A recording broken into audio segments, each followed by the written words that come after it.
Dad called me a burden, and kicked me out at 17 to make room for my stepsister. When I got back on my feet, Dad came to ask money for her education. I laughed and said, "When my mother died, I thought the worst had already happened.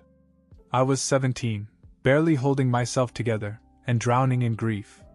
She was the glue that held our family together, and without her, everything fell apart almost immediately. My father, who had always seemed reliable, didn't even let the dust settle. For months after the funeral, he announced that he was getting married to a woman named Scarlett. Scarlett was no stranger. She was a coworker he'd been friendly with for years. At the time, I thought it was just his way of coping, throwing himself into something to avoid dealing with his feelings. But even then, it felt fast. Too fast. I wasn't the only one who thought that. Relatives whispered at family gatherings, old friends stopped coming around, and even my Aunt Sarah, my mother's sister, called him out on how disrespectful it looked. But he brushed it all off, saying it was his life and his rules. Scarlett wasn't the only new arrival. She had a daughter, Brittany, who was 16, just a year younger than me. They moved into our house within weeks of the wedding. I didn't even have time to adjust to my mother's absence before this new family came storming in. At first, I tried to make the best of it. Brittany and I were forced to share a room because Scarlett insisted on turning my mom's old office into her own space. "It's better for everyone that way," my dad told me. Brittany acted sweet around him, calling him Dad within a month and baking cookies like a sitcom daughter. Scarlett played the role of the perfect wife, doting on my dad in public and throwing subtle jabs at me in private. They pretended to be a perfect family unit, but I could see through it. The tension at home was unbearable. Brittany never respected my space, treating our shared room like it was all hers. She threw her clothes everywhere, played music when I was trying to sleep, and even went through my things once or twice.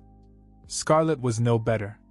She had this passive-aggressive way of making me feel like I didn't belong, like I was some remnant of my father's past life that she had to tolerate. The only thing that kept me sane was school and work. I had a part-time job at a local diner, and saved what little money I could.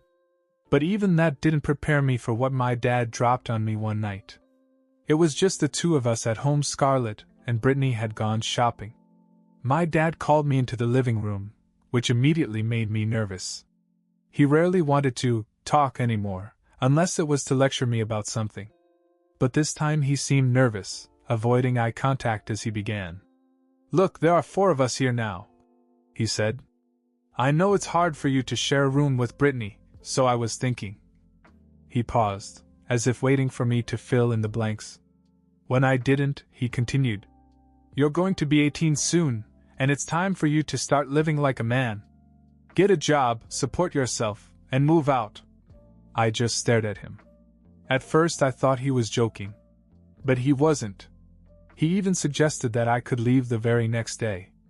"It will be good for you," he added, as if kicking me out of the house was some kind of motivational pep talk. I couldn't say anything. I just nodded and went to the bathroom. I don't often cry, but that night I couldn't stop. The next day I packed my things and left. My dad didn't even try to say goodbye. He just acted like it was a normal day. I went to my Aunt Sarah's house, not knowing what else to do. She was shocked when I told her what had happened, but she didn't hesitate to let me stay with her. Her husband and son took me in as well, and for the first time in months, I felt like someone actually cared about what I was going through. That was the day I realized I was on my own. Living with Aunt Sarah was like a breath of fresh air. She and Uncle Chris treated me like family, something I hadn't felt in a long time. My cousin Jake, who was about my age, quickly became like a brother to me. He'd knock on my door to see if I wanted to shoot hoops or grab a burger. It was small stuff, but after everything I'd been through, it mattered. Still, I couldn't shake the bitterness I felt toward my dad. Every time I thought about him kicking me out of the house, I felt this mixture of anger and shame. I hated that I had cried over it. I hated that I even cared. But most of all, I hated how easily he had replaced me with Scarlett and Brittany. Aunt Sarah told me I could stay as long as I needed, but I didn't want to freeload. I took every shift I could at the diner, saving every penny. I even started doing odd jobs on the weekends, mowing lawns, walking dogs, whatever paid. It wasn't glamorous, but it kept me busy and gave me a sense of control. By the time I turned 18, I was juggling 3 different jobs. It was exhausting, but it felt good to know that I was on my own. Aunt Sarah and Uncle Chris have been my biggest cheerleaders. They helped me open a savings account, taught me how to budget, and even co-signed for my first car, a beat-up Honda Civic. Word of my dad's new life spread quickly through our family. At every holiday or gathering, someone would bring it up. Apparently, Scarlett and Brittany were still playing the perfect family act, but cracks were beginning to show. Brittany was skipping school and spending all her time with a sketchy boyfriend, while Scarlett had blown through most of my dad's savings on shopping sprees and spa days. "You're better off without her," Aunt Sarah told me one night. And I knew she was right. By the time I was 20, I finally felt like I had my life together. I wasn't rich by any means, but I was making about $5,000 a month from a mix of freelance work and part-time gigs. I had a decent place to live, a reliable car, and enough savings to take the occasional weekend trip. Life was stable, even enjoyable. I barely spoke to my father during those years. We'd exchange a quick, "Happy Birthday," or "Merry Christmas," on the phone, but that was it. I never saw him in person. I wasn't ready, and frankly, I didn't think he deserved it. Then, out of the blue, he called me. It was a typical Tuesday night. I had just gotten home from work when my phone buzzed. His name flashed on the screen, and for a second I thought about ignoring it. But curiosity got the better of me. "Hey," I replied, my voice flat. "Hey, son," he said as if nothing had happened. "I was hoping we could talk. In person." I hesitated. "Why?" "There's something important I need to discuss with you," he said. "Can we meet at Aunt Zoya and Uncle Chris' house? Tomorrow?" I didn't want to say yes, but part of me wanted to hear what he had to say. So I said yes. The next evening I drove to Zoya's house, my stomach in knots. He was waiting for me outside, leaning against his car like he didn't care. He smiled when he saw me, but I didn't smile back. We started small talk.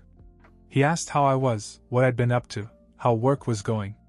I kept my answers vague, not giving him much to go on. After a few minutes, he got to the point. "I've seen some of your Instagram posts," he said. "You've been traveling, buying nice things. You seem to be doing well." I shrugged. "I'm doing well." He nodded, then hesitated before saying, "I was hoping you could help me with something." Here it was. I knew there must be a reason for this sudden interest. "What do you mean?" I asked. "It's Brittany," he said, as if I should have seen it coming. "She wants to go to college, but tuition is expensive. Scarlett and I were having trouble covering it." I stared at him, waiting for the punchline. But he was serious. "You have money now," he continued. "You're her brother. Don't you think you should help?" I couldn't help myself, I laughed. Not just a little chuckle, but a full, bitter laugh. "Are you serious?" I said. "You kicked me out of the house to make room for her, and now you want me to pay for her education?" He tried to backtrack and say it wasn't like that, but I wasn't having it. "You made it clear years ago where I stood in your life," I said. "Don't expect anything from me now." He called me selfish, said I was holding a grudge, but I didn't care. I told him we were done, got in my car and drove away. I thought that was the end of it. I had said my piece, driven away, and fully expected my dad to disappear from my life again. But it wasn't over. 2 weeks later, Scarlett called. I barely recognized her voice at first because I hadn't spoken to her directly in years. She skipped the pleasantries and got right to the point. "Your father's been a wreck since your little stunt," she said, her tone sharp. "He barely eats, he's stressed all the time. Do you really hate him that much?" "Scarlett, I don't know what you think is going on here," I said, already regretting picking up the phone. "I'm not paying for Brittany's college, and I'm not coming back to this circus of a family." That's not what this is about, she snapped. This is about you ruining him. He just wants to make things right, and you're making it impossible. I hung up. I didn't want to get sucked into her drama, but the conversation was bothering me more than I wanted to admit. The thought of my father, barely eating, made me feel guilty, no matter how much I hated what he had done. I couldn't sleep that night. Part of me wondered if I should have handled things differently. Not for Scarlett or Brittany, but for my father. Maybe he really was trying to make amends, even if he went about it in the worst possible way. Then, out of nowhere, another twist came crashing into my life. It was a Sunday afternoon, and I was working on a freelance project when Aunt Sarah called. Her voice was shaky, almost panicked. "Did you hear about your dad?" she asked. "No, why?" I said, my chest tightening. "He's in the hospital. Scarlett called me." I just sat there for a second, trying to process what she'd said. Apparently, he had collapsed at work and had been rushed to the emergency room. The doctors thought it was a heart attack. I didn't know what to feel. Anger? Sadness? Guilt? Maybe all of it. But I knew one thing: I wasn't ready to face him. Still, Aunt Sarah urged me to go. "You'll regret it if you don't," she said. So I went. Walking into the hospital room felt surreal. My father looked so much older than I remembered. He was pale, hooked up to machines, and barely resembled the man I grew up with. Scarlett sat next to him, dabbing at her eyes with a tissue, while Brittany scrolled through her phone in the corner. He turned his head when he saw me and his eyes lit up for a moment. "You came," he said weakly. I nodded but said nothing. Scarlett didn't waste any time. She stood up and put on her best, concerned wife act. "He asked for you," she said. "You should talk." She and Brittany left, leaving us alone. "I'm sorry," he said, his voice barely above a whisper. "For everything." It caught me off guard. He looked genuinely remorseful, like he was carrying the weight of his mistakes. I didn't know what to say. "I was wrong to kick you out," he went on. "I was wrong about a lot of things. I didn't know how to handle things after your mom died." I wanted to believe him. I really did. But part of me couldn't forget all those years of neglect, the way he'd chosen Scarlett and Brittany over me. "I'm glad you're doing well," he said. "I see it on Instagram. You've made a good life for yourself." I nodded again, still not sure how to respond. Before I could say anything, the door burst open and Scarlett stormed in, looking furious. "What are you doing?" she snapped. "Why are you apologizing? He's the one who abandoned this family." I froze. "Are you serious?" I said, finally finding my voice. "You think you're the victim here?" She shot back, ignoring me and glaring at my father. "You're the one who made this family fall apart." It was chaos. My dad tried to calm her down, but his voice was too weak. Brittany, who had come back in at some point, was laughing at something on her phone, completely disconnected from what was happening. I couldn't take it anymore. I left the room, my mind racing. That night Aunt Sarah called me again. "I need to tell you something," she said, her voice hesitant. "What now?" I asked, pulling myself together. "It's about Scarlett. Apparently she's been cheating on your dad." I felt like the rug had been pulled out from under me. Sarah explained that Scarlett had been dating a rich guy behind my dad's back for months.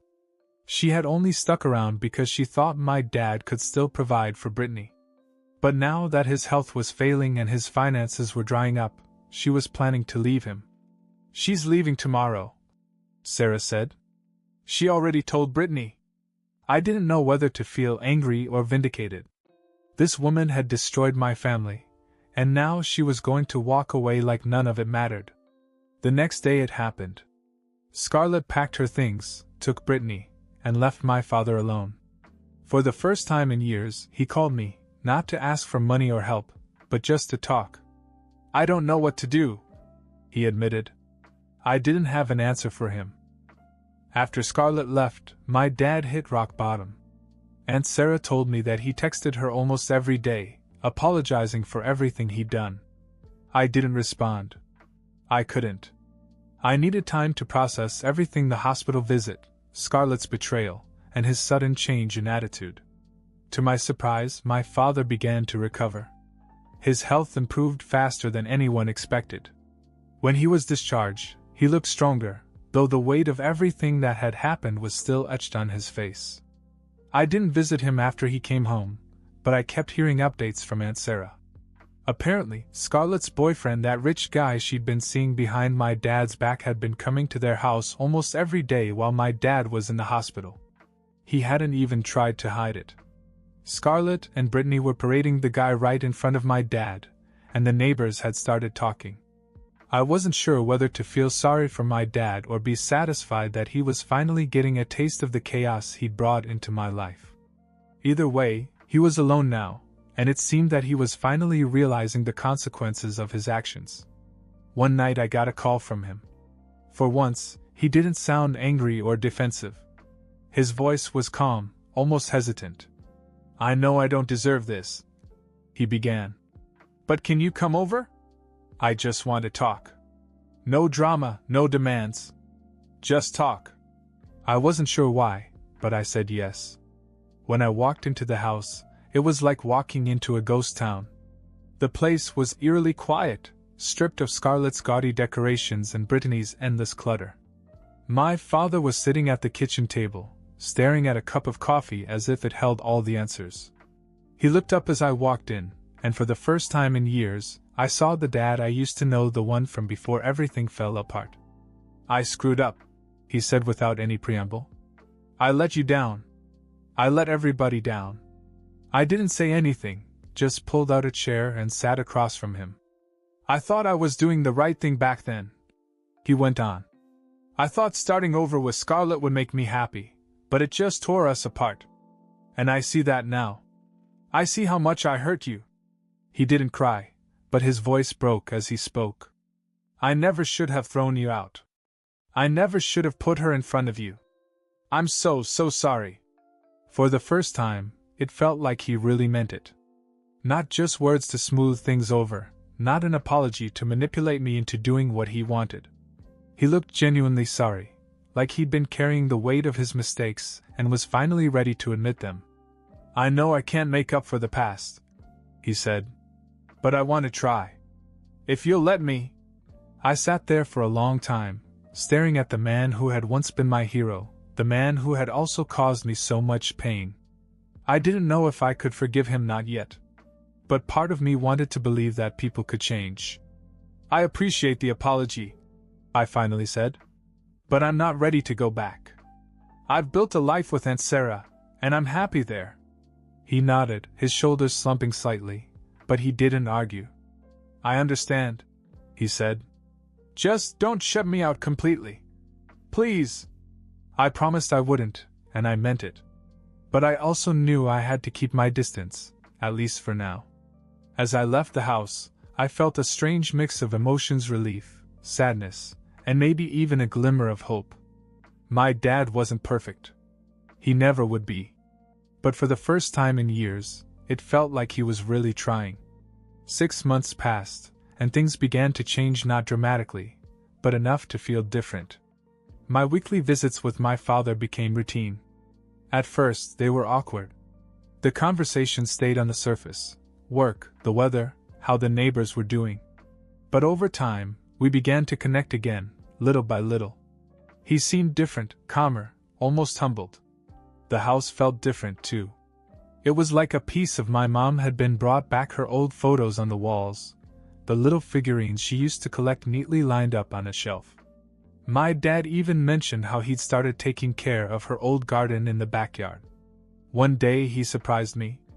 "I've been thinking," he said as we sat in the living room. "I owe a lot of people an apology. Not just you, but everyone I've hurt." It wasn't like him to admit such a thing. My father had always been stubborn, the kind of person who rarely said he was wrong. "I want to bring everyone together," he continued. "Just once. To say what I have to say." I wasn't sure what to think, but I agreed to show up when the time came. A few weeks later, he hosted a dinner at a local restaurant. He invited Aunt Sarah, Uncle Chris, and a bunch of relatives I hadn't seen in years. Some of them still seemed skeptical of him, unsure if he was serious about making amends. The dinner began like any other family gathering, polite small talk, passing plates of food, a few awkward silences. But after everyone had eaten, my father stood up and cleared his throat. "I want to thank you all for coming," he began, his voice steady but low. "I've made a lot of mistakes. I've been selfish. I've let people down, especially my own son." He looked at me, his expression soft. "I thought I was doing what was best for me, but I hurt the people who mattered most." The room fell silent as he continued. "I know I can't go back and undo what I did, but I want you all to know how deeply sorry I am." He paused and took a deep breath. "And I miss them. Every single day I miss them." He didn't have to say her name. Everyone knew he meant my mother. It wasn't a dramatic moment, no tears or outbursts. But you could feel the weight of his words. For the first time in years, he wasn't deflecting or making excuses. He was just honest. After that night, the tension that had hung over our family for so long began to ease. Things weren't perfect, too much had happened for that, but they were better. My father stayed in the house, working part-time and spending his weekends in the garden or visiting old friends. As for me, I decided it was time to move out of Aunt Sarah's house. I found a small apartment near where I worked. It wasn't much, just a little one-bedroom with a leaky faucet and creaky floors, but it felt like a fresh start. Aunt Sarah and Jake helped me move in, and when we were done, we sat on the floor eating pizza and laughing. Life went on for everyone. My dad and I stayed in touch and still saw each other every week. Aunt Sarah and Uncle Chris remained the rock of the family, always there to support me when I needed them. The resentment I had carried for so long began to dissipate, replaced by something I hadn't felt in years: peace. Life slowly settled into a rhythm. My father and I continued our weekly visits, and while things would never be the same, the anger I'd carried for years was gone. He seemed determined to be better, not just for me, but for himself. I stayed in my small apartment, enjoying the independence it gave me. Aunt Sarah still checked in regularly, sometimes dropping by with homemade meals or inviting me to family dinners. Even though I'd moved out, I knew I'd always have a place with her if I needed it. My father stayed busy, tending to the garden and catching up with old friends. He even joined a local book club, which was so unlike him that I almost didn't believe it when he told me. One Saturday, as we sat on his back porch drinking coffee, he said, "You know, I've been thinking a lot about your mom lately. She wouldn't be proud of the way I handled things, but I hope she'd be proud of what I'm trying to do now." I didn't know how to answer, so I just nodded. Sometimes words weren't necessary. We were far from perfect, but for the first time in a long time, it felt like we were okay.